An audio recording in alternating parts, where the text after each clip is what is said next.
बच्चों good evening. ये मेरा पहला वीडियो है। मैं अपना थोड़ा सा इंट्रोडक्शन आप लोगों को दे दूं बच्चों। मैं 21 साल से करीब ज़्यादा ही हो गया टाइम मल्टीनेशनल कंपनी में जॉब कर रहा हूँ। और मैंने जो अब IIT रुड़की कहलाता है और यूपी टेक कहलाता है, उस समय MNR कहलाता था, ये स्टेट लेवल यूपी, और रुड़की से दोनों में मेरा सिलेक्शन हुआ था। फाइनली मैंने इलेक्ट्रिकल से इंजीनियरिंग किया और MNC में जॉब करता हूँ। मैथ मेरा शुरू से थोड़ा अच्छा सब्जेक्ट रहा है। नौकरी करने के दौरान काफ़ी टाइम बाद ये लगा कि अपने देश के लिए भी कुछ करना चाहिए, पर क्या किया जाए, समय तो है नहीं इतना। फिर धीरे धीरे समझ में आया कि एजुकेशन तो बहुत बढ़िया चीज़ है, अगर हम एजुकेशन का गिफ्ट किसी बच्चों को दे पाए। फिर ध्यान आया कैसे। तो ये प्लेटफॉर्म जो क्योंकि रेवोल्यूशन आ चुका है हमारा टेक्नोलॉजी के क्षेत्र में, आजकल हर बच्चा YouTube चैनल देखता है और बहुत सस्ता हो चुका है ये सब। तो कैसे दिमाग में आया कि क्यों ना 6 से लेकर 12th तक के बच्चों के लिए मैथ को आसान बनाया जाए, जो कंसेप्ट्स खुद सीखे हैं मैथ में।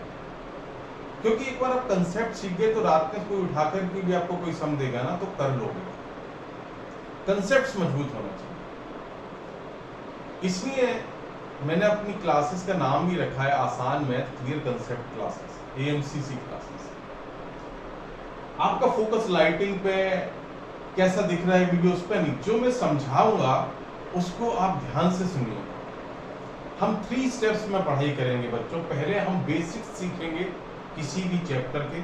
अभी आज हम 8th का एक चैप्टर ले रहे हैं, धीरे धीरे 2 वीक के अंदर अंदर हम 9th की क्लासेस भी शुरू कर देंगे, 8th की भी चलती रहेंगी, और धीरे धीरे अगर आपका प्यार मिला तो मैं इसे 6 से 12th तक लेके जाऊंगा। सारी क्लासेस का हम वो करेंगे। तो पहले बेसिक्स, उसके बाद हम कई सारे सम करेंगे। कुछ सम आप भेजोगे, जो बच्चे अपनी अपनी स्टेट्स की किताब है वो उनसे सम करेंगे कंसेप्ट समझ के।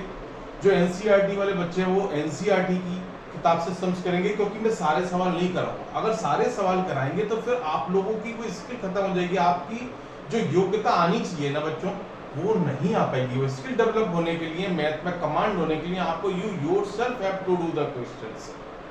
सम्स आपको खुद करने।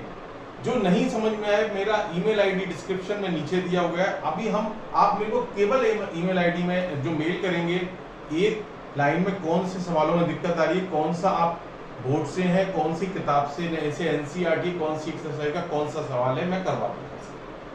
उसके बाद तीसरा लेवल होता है लेवल 2। ये सारा लेवल 1 का है जो आपकी बुक्स में है, जो यहाँ मैं पढ़ाऊंगा। लेवल 2 एक बार आप कर लेते हैं तो आपका उस सब्जेक्ट में बड़ा अच्छा कमांड हो जाता है। फिर ये छोटे छोटे क्वेश्चन कुछ रह नहीं जाते आपके लिए, और उसमें आपको कॉम्पिटिटिव स्किल्स डेवलप होती है। तो मैं केवल आपको सोच रहा है कोर्स कराऊंगा, कोर्स के साथ साथ हम बहुत कुछ करेंगे जो कंपटीशन में हमारे बहुत काम आने वाला है। 12th के बाद कुछ बच्चे इंजीनियरिंग के करते हैं, या 10th के बाद जो जूनियर इंजीनियरिंग की परीक्षाओं में बैठते हैं, या सरकारी को परीक्षाओं में बैठेंगे, तो उसमें बहुत काम आएगा। तो आज हम 8th से स्टार्ट कर रहे हैं। केवल ध्यान आप कंसेप्ट पे रखिएगा कि कैसे कंसेप्ट समझा जाता है। ठीक है बच्चों। तो सबसे पहले आप देख रहे हैं कि ये है लीनियर इक्वेशंस विद 1 वेरिएबल। आज हम इस 8th क्लास के इस चैप्टर को सबसे पहले समझने की कोशिश करेंगे। इंट्रोडक्शन में क्या है, 2 चीजें हैं भाई। पहले एक्सप्रेशन क्या होता है। जैसे आपने देखा है 2x + 5 लिखा हुआ है, इसमें कोई इक्वल का साइन नहीं लगा हुआ है, ये केवल एक है। इसमें क्या क्या क्वेश्चन है देखो, इसमें कांस्टेंट दिख रहे हैं और इसमें ये एक वेरिएबल है x, जिसकी वैल्यू हमें पता नहीं। तो ये वेरिएबल हो गया और कांस्टेंट हो गए। ये मिला के ये कैसे भी हो सकता है, x y भी हो सकता है, z भी हो सकता है, मल्टीपल वेरिएबल्स हो सकते हैं। पर आपके सिलेबस में अभी केवल एक ही वेरिएबल के सवाल। एक बहुत ही इंपॉर्टेंट चीज ध्यान रखिएगा जो आगे की क्लास में आपके काम आएगा, कंसेप्ट है, नोट करिएगा कि अगर एक वेरिएबल है तो उसकी वैल्यू निकालने के लिए केवल एक इक्वेशन चाहिए। अगर वेरिएबल मेरे x और y या a और b कुछ भी कह लो 2 होते तो मिनिमम 2 इक्वेशंस चाहिए। अगर वेरिएबल 3 है तो मिनिमम 3 इक्वेशन चाहिए। मतलब 5 वेरिएबल है तो 5 इक्वेशंस चाहिए हमको। आपकी क्लास में केवल एक वेरिएबल है तो एक इक्वेशन में काम है, ठीक है। ये एक्सप्रेशन होगा। इसी एक्सप्रेशन में अगर मैं इजिकल टू का साइन लगा दूं और यहां सपोज 7 जैसे लिखा है 2x + 5 इज इक्वल टू 7 यहां लिख दिया, तो अब ये एक्सप्रेशन नहीं रहा, अब ये क्या बन गया, इक्वेशंस। क्यों? क्योंकि इसमें इक्वालिटी का साइन आ गया। तराजू देखा बच्चों, तराजू ऐसा होता है,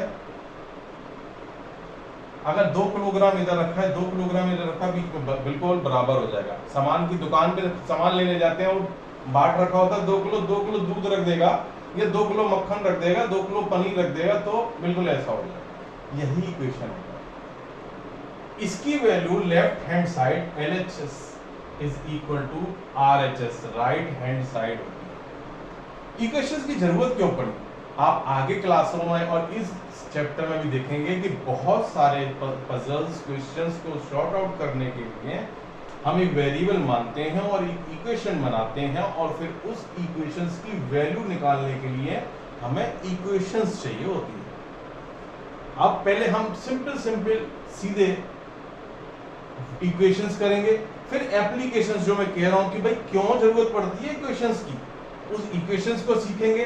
फिर हम थोड़े से और टफ सवालों पर जाएंगे और कंसेप्ट जब समझ में आएगा, ये पूरा खत्म करने के बाद आप अपने एंड से अपनी बुक्स के सवाल लगाएंगे और मुझे मेल करेंगे या मेरे को इस डिस्क्रिप्शन बॉक्स में भी अपनी क्वेरी लिख के भेजेंगे कि कौन सी किताब से पढ़ना, कौन सा सवाल नहीं।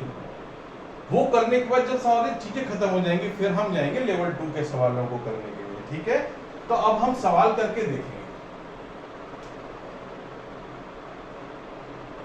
पहला सवाल है जैसे कि 7x - 9 is equal to 60।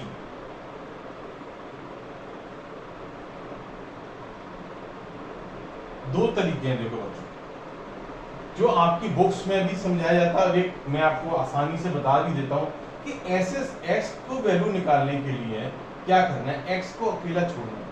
x के साथ बहुत कुछ लगा हुआ है ना, जब तक नहीं हटाएंगे x की वैल्यू कैसे आएगी। तो हटाने के लिए क्या करें भाई, जैसे मैंने बताया ये एक तराजू होता है, इसमें 2-2 किलोग्राम दोनों तरफ रखा है। अगर मैं इसमें 1-1 किलोग्राम निकाल लूं वेट, तो भी तराजू ऐसे रहेगा। अगर मैं 3-3 किलोग्राम ऐड कर दूं दोनों साइड में, तो भी ऐसा रहेगा। मतलब लेफ्ट और राइट दोनों साइड में जितना वजन घटाऊं उतना बढ़ाऊं, कोई फर्क नहीं पड़ेगा, पर बराबर बराबर कर दूंगा। सबसे बढ़िया वैसे ही यहां समझेंगे कि 7x के साथ -9 है। x को अकेला कैसे लाऊं, पहले तो 9 को हटाऊंगा भाई, तो यहाँ -9 है, यहाँ +9 कर देता हूँ।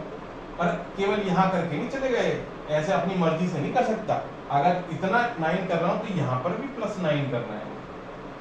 अब कर दूंगा, अब तराजू बराबर रहेगा मेरा, 9 किलो ऐड कर दिया मैंने। करने से क्या हुआ, ये 9 और प्लस का 9 कट गया और 7x इज इक्वल टू 25 आ गया जोड़ के। अब क्या करना है मुझे, यहाँ 7x से मल्टीप्लाई में है, तो मैं 7 से ही इसे डिवाइड कर दूं दोनों, बिल्कुल इसी कंसेप्ट पे। तो ये 7 और ये 7 कट जाएगा और x की वैल्यू क्या आ जाएगी, 25/7। ये तो सिंपल हो गया। रेशियो में मिक्स फ्रैक्शन में भी लिख सकते हैं। मिक्स फ्रैक्शन में क्या रहेगा, 3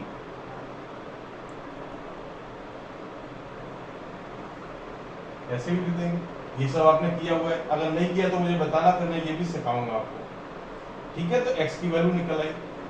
हम इसे यहाँ पर एक और चीज भी समझ सकते हैं कि हमने जैसे -9 +9, तो एक चीज हो गई, तराजू को हम देख रहे हैं सीधे सीधे जो प्लस कर रहे हैं दोनों साइड कर रहे हैं, और x को अकेला छोड़ने पे हमारा ध्यान है, ठीक है।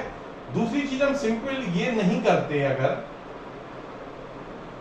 तो दो चीजें ध्यान रखो बच्चों कि अगर एक साइन हम राइट हैंड साइड पे ले जाए, हम ऐसा भी कर सकते थे कि इस 9 को उठा के राइट हैंड साइड पे ले जाते, ट्रांसपोज जिसे बोलते हैं, तो इसका साइन चेंज हो जाता। ये यहां जैसे ही आता, ये प्लस का हो जाता माइनस की जगह, और फिर ये 25 बन जाता दोबारा से। और ये ध्यान रखो कि अगर मल्टीप्लिकेशन में कोई चीज है और वो दूसरी तरफ जाती है तो वो डिवाइड में है। अगर इधर डिवाइड में और दूसरी तरफ जाती है तो मल्टीप्लिकेशन, मतलब माइनस का प्लस हो जाएगा लेफ्ट से राइट में जाने पे, प्लस का माइनस हो जाएगा। अगर डिवाइड है तो मल्टीप्लिकेशन बन जाएगा, और मल्टीप्लिकेशन है तो डिवाइड बन जाएगा, ये ध्यान रखो।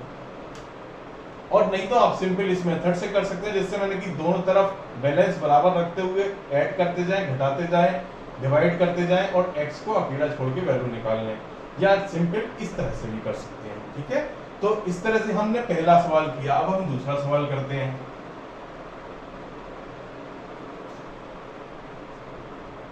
दूसरा सवाल है 3y7 plus x is equal to 17y7। ये तो बहुत आसान है भाई, ये तो कुछ है ही नहीं इसमें, तो x के संग बस ये दिख रहा है मेरे को। ये जहां कोई साइन नहीं होता उसको हम प्लस की साइन मानते हैं। तो हम अगर दोनों तरफ -3/7 कर दें तो राजू बराबर हो गया, ये करते ही x कट गया और x की वैल्यू क्या आ गई 17/7 -3/7। एलसीएम ले लिया, 17 -3 14/7 2 x इज इक्वल टू 2। और दूसरा मेथड मैंने क्या बताया था, ये प्लस है, x को अकेला छोड़ा है, इसको इधर ले आए, ये प्लस का साइन था या माइनस हो जाता, ये गायब हो जाता, तो भी यही आता आएगा। तो वही चाहे जैसे कर ले, प्लस को इधर ले आए या उतना माइनस कर दें, x की वैल्यू आ गई। ठीक है, अब हम करते हैं कुछ एप्लीकेशंस जो मैं बात कर रहा था। भाई इक्वेशंस की जरूरत क्या पड़ी, मुझे इक्वेशंस क्यों करने पड़ रहे हैं आखिर इतने, बहुत बच्चों काम आएंगे आगे बड़ी क्लासेस में। इक्वेशंस के दम पर बड़ी बड़ी चीजें निकलती हैं जब हम प्रैक्टिकल वर्ल्ड में जाते हैं और पजल्स फाइंड आउट करते हैं, कुछ इनपुट हमारे पास होते हैं तो ये काम आती हैं। ठीक है, एप्लीकेशंस करते हैं हम, कुछ सम्स करते हैं। पहला सम देखो क्या लिखा बच्चों, सम ऑफ टू नंबर्स इज 74। भाई दो नंबर दिए हुए हैं, उनका सम 74। One of the numbers is 10 more than the other number. अब ये कह रहा है कि जो दो नंबर हैं उसमें एक नंबर दूसरे नंबर से 10 ज्यादा है। अच्छी बात है, व्हाट आर द नंबर्स, तो नंबर्स क्या है। अब मैं बताया कि आपके सवाल केवल लीनियर इक्वेशंस हैं। लीनियर इक्वेशंस का मतलब होता है जिसमें x की पावर केवल 1 होगी, बस यही सवाल है। पर ना x की पावर 2 भी हो सकती है, जैसे यहाँ दिया 3 भी हो सकती है, स्क्वायर भी हो सकता है, 3 की पावर 2 की पावर और 1 सब हो सकती है। आपके यहाँ सिंपल है लीनियर इक्वेशंस, मतलब जिसमें x की पावर 1 होगी और वेरिएबल एक ही रहेगा। ठीक है, तो पहला कह रहा है कि दो है, आप जो चीज पूछी जाए वो हम मान लेते हैं। व्हाट आर द नंबर्स, मान लो देखो जब हम सवाल करते हैं बच्चों, आप सवाल कैसे करेंगे, सबसे अच्छा बुक्स में एग्जांपल्स जरूर देखिए करिए एक दो, उसमें करने का पैटर्न होता है, उसको कैसे लिखा है। क्योंकि जब कोई राइट कॉपी चेक करता है टीचर, वो समझ आपने छोटे छोटे करके लिख दिया, उसको समझ में आया कि नहीं, तो वो हमें हर चीज एक्सप्लेन करनी चाहिए। पर जब एग्जाम में बैठते हैं आप, तो वहां एक्सप्लेन नहीं, वहां तो ऑब्जेक्टिव होते हैं, तो वहां फटाफट लगाया करिए सवाल। ठीक है, मेरे पास इतना स्पेस नहीं है, नहीं तो मैं आपको करके दिखाता, पर आप एग्जाम्पल से जरूर देखिए कैसे लिखा जाता है सवाल करते वक्त, एक्सप्लेनेशन। ठीक है, तो अब कहता है कि व्हाट आर द नंबर्स। मान लो जो चीज पूछी जाए कि नंबर, एक नंबर x, ठीक है, अब दूसरा नंबर क्या है भाई, उसमें कंडीशन दी हुई है बच्चों, देखो one of the numbers is 10 more than the other number. एक नंबर यदि x है तो दूसरा 10 more than the number. Let us assume that the first number is x. So as per this condition, we should write like this. So as per the condition that the second number is 10 more than the other number, so second number is x plus 10. फिर क्या कहता है, दोनों number का सम 74 है, तो x plus 10 is equal to 74। ये देखो इक्वेशन बन गई, नंबर निकल आएगा x। यही तो ऐसा सवाल है, इस तरह बन गया अब ये सवाल। तो ब्रैकेट खोलिए, कैसे करना है ये बहुत ध्यान रखिएगा बच्चों। ब्रैकेट में बहुत बच्चे फंसते हैं, बहुत बच्चे बोर्ड मास में फंसते हैं। 7th में अगर आपको बोर्ड मास नहीं क्लियर हुआ है मुझे बताइएगा, मैं इररेस्पेक्टिव ऑफ क्लासेस कुछ कंसेप्ट आपको समझा सकता हूं जहां आप कमजोर रह गए। ठीक है, तो सबसे पहले जब ब्रैकेट में कुछ करने के लिए नहीं है, ब्रैकेट खोल दो सीधा। x plus 10 is equal to 74, 2x दोनों x जुड़ गए प्लस 10 is equal to 74। अब जो मैंने कहा भाई x को अकेला करना है, यहाँ 10 आ रहा है तो 10 माइनस कर दो, दोनों तरफ से 10 माइनस करने पर ये लिखिएगा, यहाँ 64 हो गया, ये कट गया, 2x हो गया। अब हम डिवाइड कर देंगे 2 से दोनों, तो x is equal to 30 और दूसरा नंबर क्या हो गया x plus 10 मतलब 40। ये इक्वेशंस के सवाल ऐसे होते हैं बच्चों, आंसर खुद चेक कर सकते हैं। ये दो, एक आया x नंबर 32, दूसरा नंबर 42, इन दोनों को ऐड करिए कितना आएगा 47। पहली कंडीशन 74 है, आंसर मतलब हमारा ठीक है। हम चेक भी कर सकते हैं इन इक्वेशंस से सवालों को। ठीक है,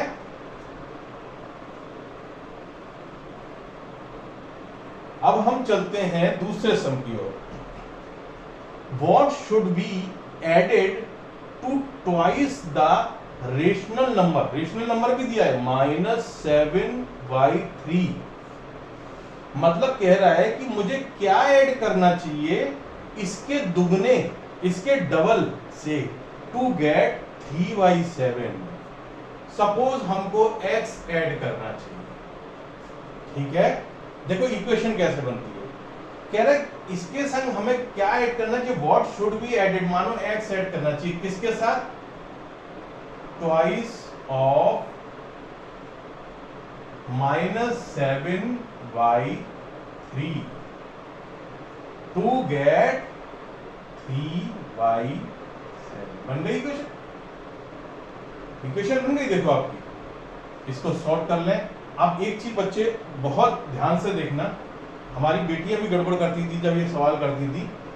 यहाँ इक्वेशन का साइन है इक्वल का, जब एक बार इक्वल का साइन लग गया तो कुछ बच्चे क्या करते हैं, इज इक्वल टू एक्स, फिर इसको सॉर्ट आउट करके। बेटा एक बार जब यहाँ साइन आ गया तो आप इसको सिंप्लीफाई कर रहे हैं तो यहाँ हमेशा और लगाइए। इक्वेशंस में कभी यहाँ इक्वल नहीं लगेगा क्योंकि अंदर इक्वल आने वाला है। और एक्स, अब देखो यहाँ मल्टीप्लाई करना है, इतना तो शायद आपको आता होगा, नहीं आता तो भी बता देना।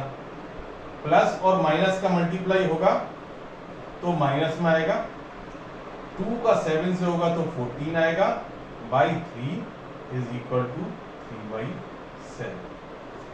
बस आ गया, x को अकेले छोड़ना है, यहाँ 14/3 ऐड कर दूं, या मैं क्या करूं सीधे x को ये इसको ट्रांसपोज कर दूं तो भी प्लस का आ जाएगा और इधर से हट जाएगा। बात एक ही है, ये दोनों कट गए और x is equal to 3/7 plus 14/3। LCM ले लिया 21, यहाँ 9 आ गया, यहाँ आ गया 7, 14 इंटू 7 हो गया। और हम सॉर्ट आउट करते हैं इसको तो आ गया 7 चौक 28, यहाँ करके देख लें 7 चौक 28 2 तो आ गया 98 में हमने 9 ऐड कर दिया तो आ गया 7 917 y21।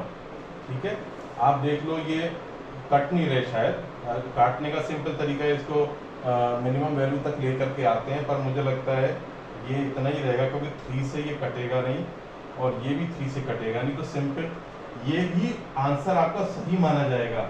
अगर आपने इसको नीचे काटा नहीं, बाई चांस आप भूल जाते हैं, आंसर ये भी सही है, तो सिंपल x की वैल्यू निकल आएगी।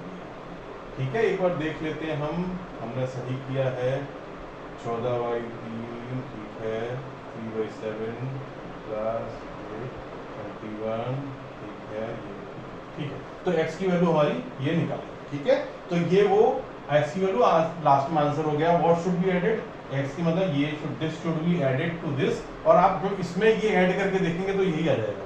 इवेरिसेबल आंसर। आप you yourself can check the answer, ठीक है।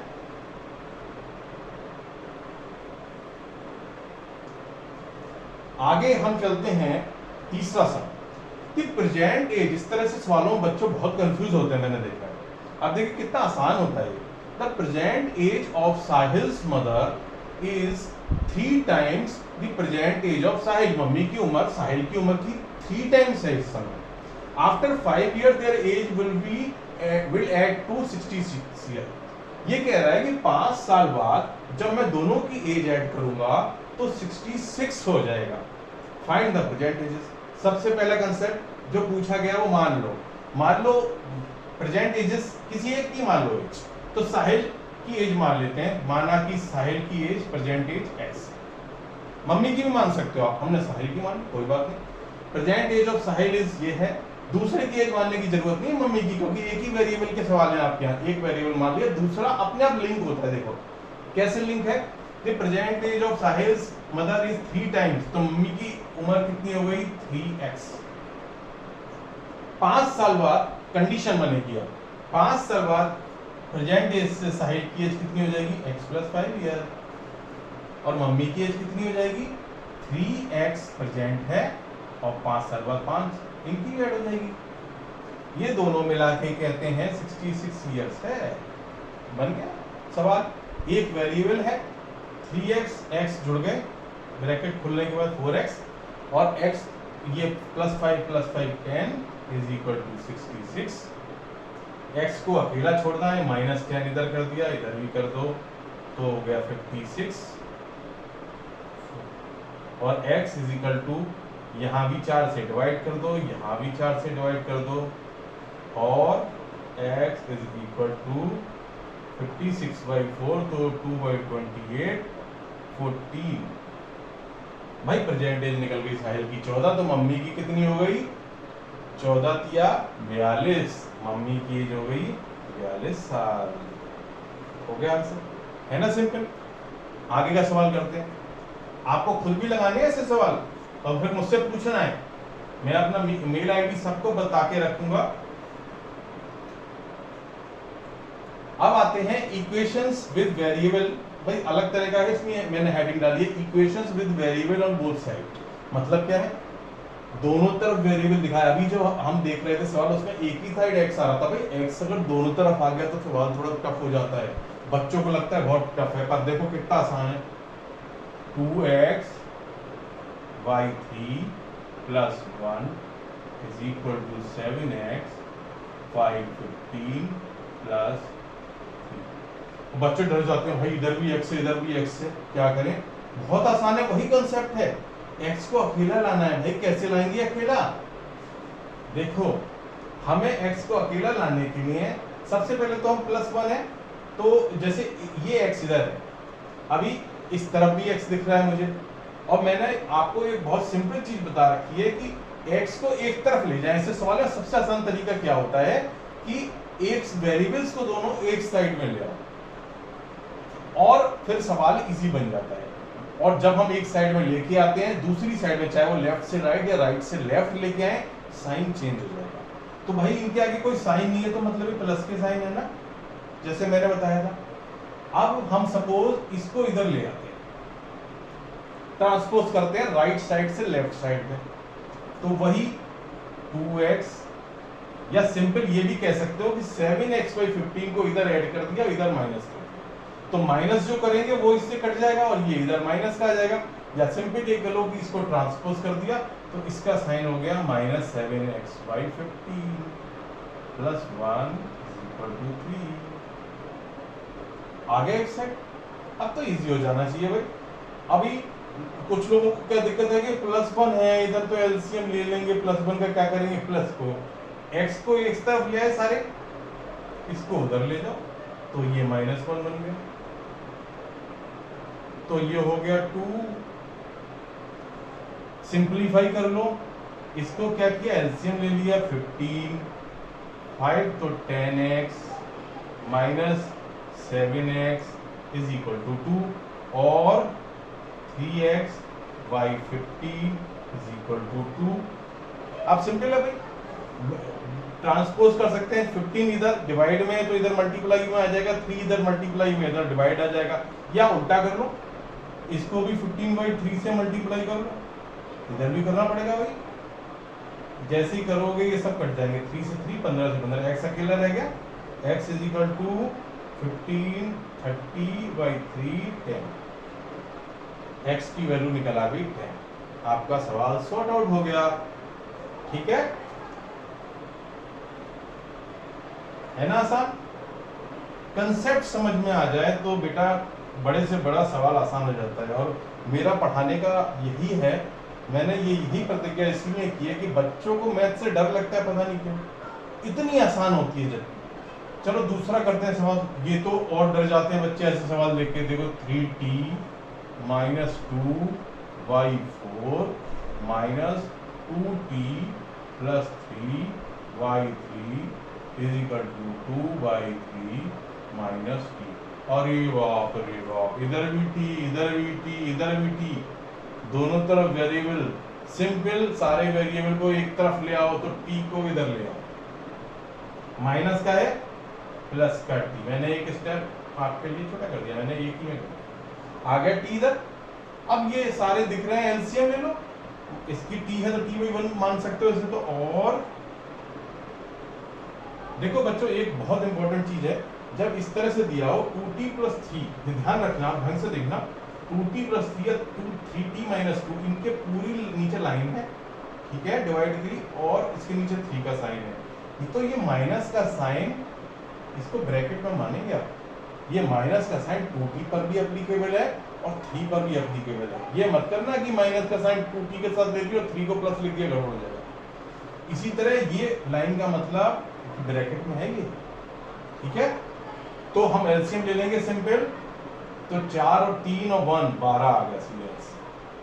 अब 12 आ गया तो 3, तो मतलब 3t - 2 माइनस 3 है तो 4, 2t + 3, देखा, माइनस का देंगे ब्रैकेट में मानेंगे इसको, और ये 1 है तो 12t = 2/3। अब देखो मैं बहुत शॉर्ट में कर रहा हूँ, आप डिटेल में कर सकते हैं। ये 9t हो गया, 3 × 3, ये 8t हो गया, ये प्लस का 9t, ये माइनस का 8t, और ये प्लस का 12t।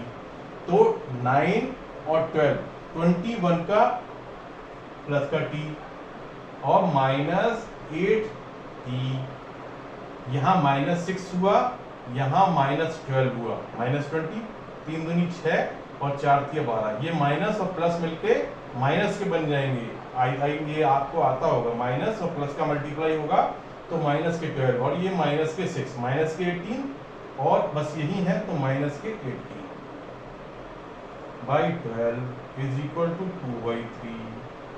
इसको और हल्का कर लो भाई, 21 से 8 चला जाएगा तो कितना बचेगा, 13t - 18 = 12 = 2/3, ठीक है। अब यहाँ पर क्या करूंगा मैं भाई, यहाँ पर भी 12 से डिवाइड कर देता हूँ, इसको ब्रैकेट लगा देता हूँ, ठीक है, और यहाँ पर भी 12 से डिवाइड मल्टीप्लाई कर देता हूँ, तो डिवाइड मल्टीप्लाई कट गए, और ये हो गया 24/3, ये वैसे कट के 8 हो गया। तो अब क्या आ गया मेरा सिंपल, और 13t - 18 = 8। अब मैं इधर भी +18 कर दूं, t की वैल्यू निकालनी है, इधर भी +18 कर दूं, ये काट देता हूं, तो ये हो गया 26।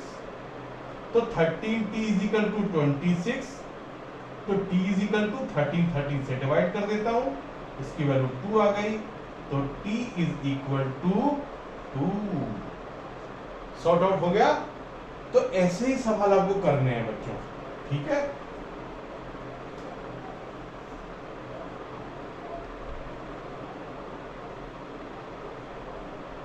अब आता है equations reducible to linear form.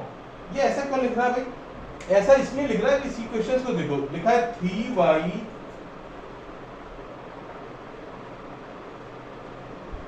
6y = -2y5। देख के डरना नहीं, देखो करना वही है जो अभी हम कर रहे हैं, वही, ये इसने डिवाइड में y कर दिया, ठीक है, पहले सवालों में नहीं था। तो ये लीनियर टाइप की नहीं रही इक्वेशंस। लीनियर होती तो सिंपल यहाँ ऊपर होता, अब नीचे भी आ गया, तो इसे लीनियर फॉर्म में लेके आना है सिंपल। अब कैसे लेके आएंगे भाई? बहुत सिंपल, देखो आसान होता है सब कुछ। हमें सबसे पहले देखना है, हमें y की वैल्यू निकालनी है, ठीक है। तो हम कैसे निकालेंगे? तो हम सिंपल मेथड पे चलेंगे कि हम ऊपर नीचे यहां पर और यहां पर 2 - 6y का मल्टीप्लाई कर देंगे, तराजू वाले काम करेंगे। तो जैसे ही मल्टीप्लाई करेंगे 2 - 6y हो जाएगा, और यहां पर भी हो जाएगा 2 - 6y, ये दोनों कट जाएंगे, ठीक है। ये रह गया 3y + 4 = माइनस, ये और लगा देंगे -25 2 - 6y। अब ये देखो, अभी जो हम करके आए कि दोनों तरफ वेरिएबल आ गए। अब ऐसे तो हमने किए हुए सवाल, इजी कैसे करेंगे? देखो ये माइनस को अंदर मल्टीप्लाई करेंगे तो -4y5, ठीक है, और माइनस माइनस प्लस प्लस 2 × 6 12 5, और इधर क्या रहेगा 3y + 4, ठीक है। अब हम क्या करेंगे भाई, जो मैंने अभी बताया था कि इस y को हम इधर ले जाएं, या सिंपल हम इधर 12/5 बाई माइनस कर दें, तो इधर भी माइनस करने पड़ेंगे। एक बात ये वो इधर ट्रांसपोर्ट करेंगे तो माइनस का आ जाएगा, तो क्या हो जाएगा 3y - 12y/5 + 4 = -4y5, ठीक है। अब हम इसको, इस प्लस को भी हटा देंगे इधर से, ऐसा भी कर सकते हैं, तो इधर माइनस कर दिया, ये दोनों कट गए, यहाँ 5 × 4 = 20, तो -24/5 हो गया ये, ठीक है। और इसको कैसे करेंगे हम? इसका एलसीएम ले लिया 5 का हमने, ठीक है, तो 5 क्या 15y - 12y, हमने और हल्का कर लिया 3y/5 = -24/5, इधर भी 5 से मल्टीप्लाई कर दिया, इधर भी कर दिया, ठीक है, तो ये भी कट गया 5, और ये भी कट गया। अब तो सिंपल रह गया, और 3y = -24, 3 से डिवाइड कर दिया, ये कट गया, y अकेला रह गया, और y = -8। बहुत आसान है, ऐसे ही आपको करना है, ठीक है। अब हम थोड़ा दो डिफिकल्ट सवालों को लेंगे, थोड़ा सा एक स्टेप ऊपर चलेंगे। हमने सिंपल सारे समझा दिए, कंसेप्ट समझ में आ गया होगा। हमें y को अकेला लेके आना है, कैसे लेके आना है वो हमें देखना है। कई तरीके हो सकते हैं, पर अगर आपका तरीका सही है तो आंसर सबका सेम आएगा, किसी भी तरीके से, चाहे वो तराजू की तरह कर दें या ट्रांसपोज करके करना है, y को एक तरफ इकट्ठा करना है, फिर एलसीएम वगैरह लेकर के सॉर्ट आउट कर देना है, ठीक है। अब हम करते हैं थोड़ा तो डिफिकल्ट सवालों को, फिर आपको एक्सरसाइज करनी है पूरी। प्रेजेंट एज, ये एप्लीकेशन थी बच्चों, ठीक है। Present age of Anu and Raj, दो हैं भाई बहन होंगे हो सकता है। Anu and Raj are in the ratio of 4:5, मतलब अनु की अगर 4 साल रहेगी तो राज की 5 साल रहेगी। 8 years फ्रॉम नाउ, आज से 8 साल बाद, the ratio of their edges will be 5:6, 5:6 हो जाएगा। Find there present ages. आपके यहाँ लीनियर इक्वेशंस हैं, तो मान लो एक की मान लो भाई कि मान लो कि अनु की एज और राज की एज की बात कर रहे हैं, ठीक है। तो सिंपल ये कह रहा है कि प्रेजेंट एज जो है, प्रेजेंट एज भी क्या है, देखो मान लो कि प्रेजेंट एज, जैसे ये कह रहा है अनु और राज की एज, तो मान लो ए मान लो थोड़ा सा, और आर मान लो।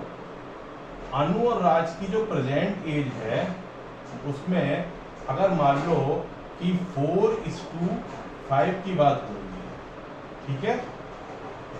8 years from now the equation, देखो इक्वेशंस कैसे बनेगी कि इसमें कुछ इस तरह से आप मान सकते हो कि ए और आर हमने वेरिएबल रख ली है आपको समझाने के लिए। तो 4/5 की प्रेजेंट एज है, मान लो इसकी प्रेजेंट एज अगर 4x है तो इसकी 5x होगी, क्या इस तरह से लिख लो,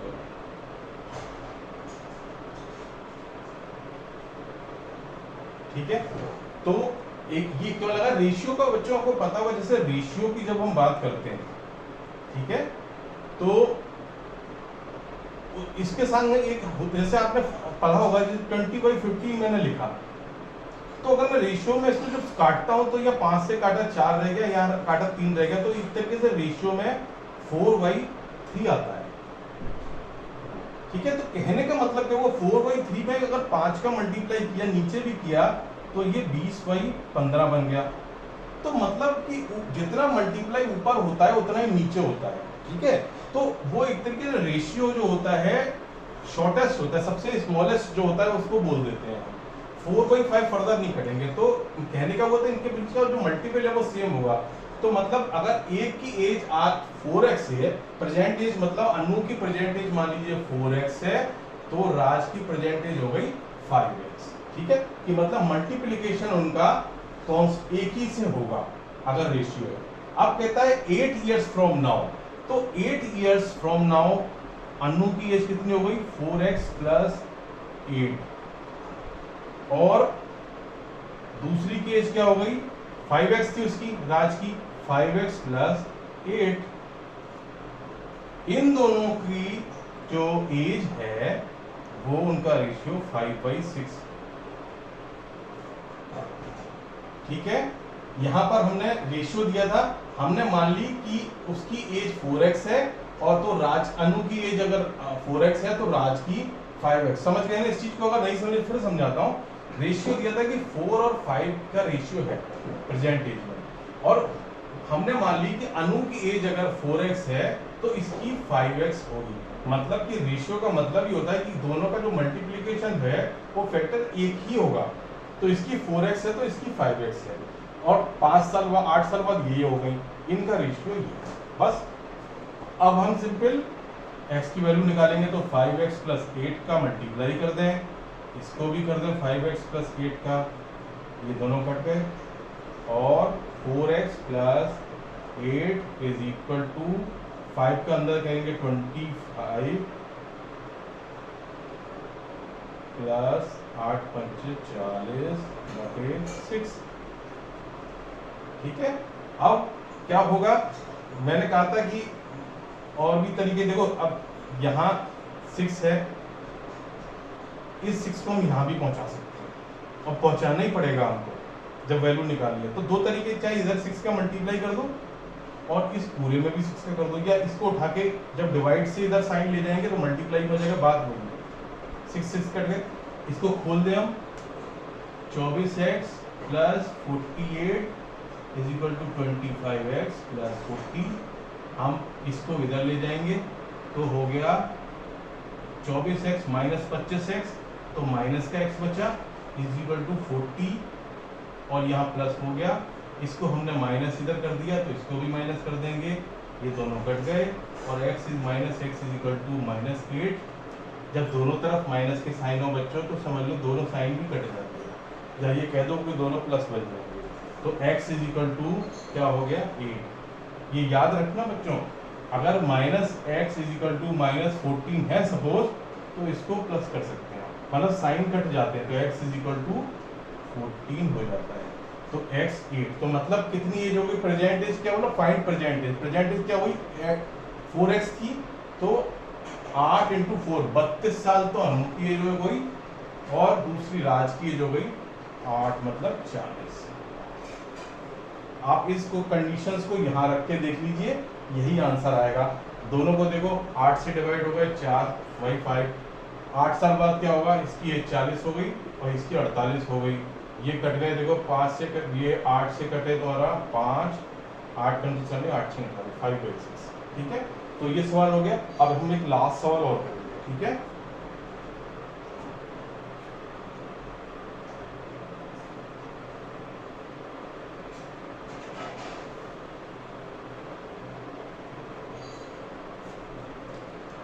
ये थोड़ा और अच्छा सवाल है, वैरायटी ऑफ सम्स लेके आए ताकि आपकी प्रैक्टिस यही करा दूं, आपको आसान रहे करना। The digits of a 2 digit number differ by 3। The digits of a 2 digit number, 2 digit का नंबर है, जैसे होता है 56 एक नंबर है, या 47 एक नंबर है, ऐसा कोई नंबर होगा। The digits of a 2 digit number differ by 3, मतलब कह रहा है कि ये जो डिजिट्स हैं, ये कह रहा है कि मान लो पहला 6 है तो दूसरा 3 है, मतलब 6 माइनस 3 इज इक्वल टू 3। 3 से डिफर करते हैं, पर ये नहीं है कि ये नंबर है। एग्जाम्पल बताओ, पहली चीज उसने बोली, if the digits are interchanged, मतलब अगर 3 6 हो जाए and the resulting number is added to the original number, मतलब 63 और 36 जुड़ जाए, we get 143। What can be the original number? बच्चे ऐसे सवालों में डर जाते हैं, ठीक है, पर देखो आसान होता है बच्चों, थोड़ा सा हम समझने की कोशिश करेंगे। मान लो कोई नंबर है और ये कह रहा है कि the digits of a 2 digit number are different by 3। मान लो कि एक साइड का डिजिट जो है, लेफ्ट साइड का नंबर ऐसा होता है, ऐसे चलता है नंबर, है ना, जैसे कोई नंबर हुआ 43 हुआ, तो ये वंस होते हैं, ये टेंस होते हैं, ये थाउजेंड्स होते हैं, हंड्रेड्स होते हैं सॉरी, और ये थाउजेंड होते हैं, है ना। और जैसे मैंने लिखा 43, ठीक है, समझने की कोशिश करना, तो इसका मतलब क्या होता है, 4 इंटू, ये 4 टेंस में है तो 10 से मल्टीप्लाई कर लेते हैं, ये 3 है, ये 1 से, तो 1 से मल्टी, ऐसे लिख सकते हैं नंबर को। तो हम कुछ इसी तरह से करके सवाल होगा। तो मान लो कि पहला number, the digits of a 2 digit number is differ by 3, मान लो कि ये नंबर x है लेफ्ट साइड का, और राइट साइड का नंबर क्या हो गया, x प्लस 3। क्यों? क्योंकि कह रहा है 3 से डिफर है, तो मतलब x प्लस 3 3 से बड़ा हो गया, ठीक है। अब इस नंबर को जरा इससे कंपेयर करके देखो कि इस नंबर को हम कुछ इस तरह से लिख सकते हैं, ये तो नंबर हुआ, इसको हम लिख सकते हैं कि x plus 3 into 10 plus x into 1 लिख सकते हैं ऐसे, ठीक है। इसको ध्यान रखना कंडीशन को। अब कह रहा है डिजिट्स अगर उल्टे कर दूं, मतलब नंबर अगर मैं ये बना दूं and the resulting number is added to the original number, इसके संग जब ऐड करूं तो 143 आता है। और अगर हम इस नंबर को देखें तो इसको हम इस तरह से लिख सकते हैं, क्योंकि 1 प्लस x बाई 3 है, ठीक है। अब ये दोनों नंबर ऐड करेंगे तो 143 आता है। गलती बच्चे कहाँ करते हैं? बच्चे क्या करते हैं, जैसे ये सवाल देखते हैं कुछ तो बिल्कुल क्या करते हैं, ऐसे कर लेते हैं, ये नंबर ये हो गया plus x by 3 is equal to 143। गलत। क्यों गलत? पहली चीज, जब x का अंदर मल्टीप्लाई होगा बेटा तो x स्क्वायर हो जाएगा। आपको इतना कठिन सवाल नहीं दिया, आपकी x स्क्वायर मतलब ये लीनियर इक्वेशन ही नहीं रहेगा, तो ये जो आप कर रहे हो गलत है। दूसरी चीज ये क्यों गलत है, जैसे अगर 43 एक नंबर, जैसे मैं एग्जांपल लेके चल रहा हूँ और आपका मान लो नंबर ये है, ये इसको हम 43 मान रहे हैं ना, जैसे यहाँ हमने माना, तो आप क्या कर रहे हो, ये 4 है, ये 3 है x, और इससे आप इसको मल्टीप्लाई कर रहे हो। 43 में 4 इंटू 3 नहीं होता है, 43 का मतलब होता है 4 इंटू 10 प्लस 3 इंटू 1। ऐसे ही जब इसको नंबर इंटरचेंज करेंगे 343, आप यहाँ क्या कर रहे हो, 3 इंटू 4 कर रहे हो। जब 34 का मतलब 3 इंटू 4 नहीं होता है, उसका मतलब होता है ये 3 इंटू 10 प्लस 4। समझ गए ना? तो ये बिल्कुल गलत तरीका है। सही तरीका क्या है, ये नंबर हमारे बन गए, इन दोनों को ऐड कर देना है, मतलब x plus 3 into 10 plus x पहला नंबर, प्लस दूसरा नंबर क्या हुआ 10x प्लस x प्लस 3, ये 1 है तो ये रहेगा इज इक्वल टू 143।